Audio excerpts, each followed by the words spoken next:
Tweed is one of those little Canadian places that takes its ice fishing seriously in winter. Snowmobiling, too. It's up the road from Ann Marson Cook's place and about 150 miles from Brenda and Brian's Orleans. And here in Tweed, Larry Jones, a former government surveyor, the picture of grandfatherly respectability, was about to be caught up in a monstrous crime story. Larry has lived in Tweed all his life, the last 4 decades, on this lakeside lane called Cozy Cove. Cozy Cove is probably one of the most ideal places to live. You got the whole lake as your backyard. It was a safe place, also, enviably so. We never had a problem here with anything, never. Though there was one disturbing incident back in 2007, Larry confessed. That's when his daughter, who lives nearby, surprised an intruder in her home.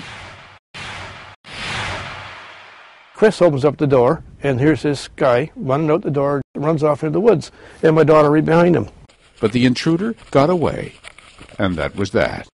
Or so Larry and his family thought. Then came September 2009, and the events that troubled Ann Marson Cook. The first call came in at 3:15 a.m., September 17th. A terrified young mother described how she'd been awakened by an intruder, blindfolded, tied up, stripped, and forced to pose for degrading pictures. After a couple of hours, the man left. And there are issues that would cause the police some concern. Craig Ackley is a former FBI investigator and profiler. Dateline NBC asked him to evaluate these cases. You have an individual taking pictures. Mm-hmm. What does that say? It suggests that it's an individual who is playing out a fantasy. That is fantasy-driven behavior.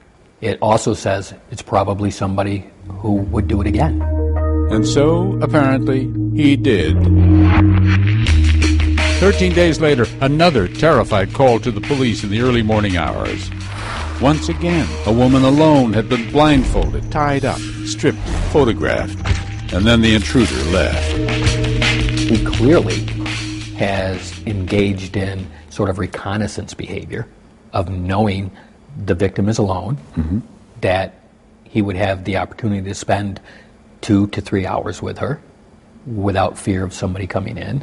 He's done some research. He has done some research, which shows planning.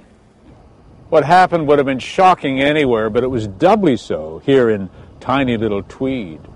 2 sex assaults on 2 women alone at night, within days of each other, within blocks of each other. Not rape, but terrifying and weird. 2 attacks that seemed to bear the same signature. So, 2 attacks and maybe just 1 attacker. The Ontario Provincial Police, the OPP, responded to both assaults. And after the second sexual assault, the OPP began canvassing the neighbors. I was standing there, and they come over to me and want to know if you've seen anything or heard anything or know if anything's going on. Larry says he had nothing to tell them. By now, the news of the 2 assaults was all over Tweed and beyond. I remember saying to my guys, look, we have to get more on this. Chris Millett is the city editor of The Intelligencer, the newspaper in the nearby city of Belleville. And we were given nothing. We were told the investigation is ongoing, no further information would be released. Around Cozy Cove Lane, the women were terrified. Everybody was just scared to death of what was going on after the first one was assaulted. And then the second one, oh God, everything just went haywire then. Everyone thought it had to be someone local. But who? It was just a real mystery who this could be. And nobody could find out who it was. Nobody, that is, until the day Larry Jones came home from a partridge hunt to find his house crawling with cops. So I said, what's going on? Somebody breaking into my house? No, sir, it's way more serious than that. And way more serious it was, as Larry Jones was about to learn. First, he was escorted into a cruiser by one of the officers. He says, well, we think you've had something to do with 2 sexual assaults down the road. It was a shocker. Larry Jones, a 65-year-old grandfather and 44-year resident of Tweed's idyllic Cozy Cove Lane, was now a suspect in the double assaults. He says, so you'd like to tell us why you did this? But all Larry Jones wanted to know was this: why him? The guy who loved to hunt and fish.